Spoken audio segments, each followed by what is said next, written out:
घरात कोणतीच भाजी नसेल तर कांदा, बेसन, दही आणि घरातले बेसिक साहित्य वापरून आपण हा पदार्थ बनवू शकतो, जो बनवल्यावर भाजी, वरण असं वेगळं काहीच बनवायची गरज नाहीये. अगं काय सांगतेस? हो, तुला पटकन रेसिपी सांगते, पूर्ण बघ.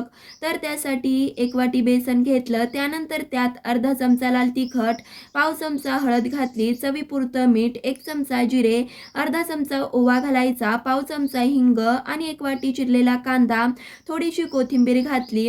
आधी सुके जिन्नस मिक्स केले, नंतर लागेल तसं पाणी घालायचं. भजीचं पीठ भिजवायचं.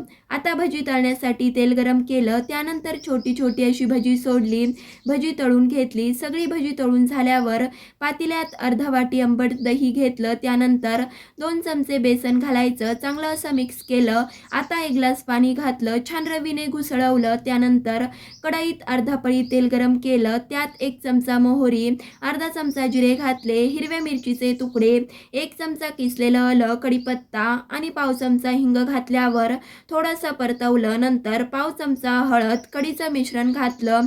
पुन्हा 1 ग्लास पाणी घातल्यावर छान हे मिक्स करून घ्यायचं. कढी उकळवल्यानंतर चवीपुरतं मीठ घातलं. बनवलेली भजी घालायची. हे छान 2 ते 3 मिनिटं शिजवल्यावर थोडीशी कोथिंबीर घातली की कढी भजी आपली तयार झाली. आठवड्यातून 1 दिवस का होईना प्रत्येकाला पडलेला प्रश्न की आज भाजीला काय बनवायचं. घरातल्यांना विचारलं भाजीला काय बनवायचं, तर त्यांचं उत्तर असतं की काहीही बनव. काहीही हा पदार्थ अजून तरी सापडला नाहीये, पण असो, असं काही वेगळं आणि चटपटीत बनवल्यावरती घरातलेही आवडीने खातात.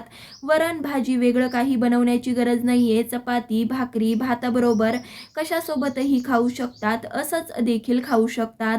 लाईक, शेअर, सबस्क्राईबही नक्कीच करा. धन्यवाद.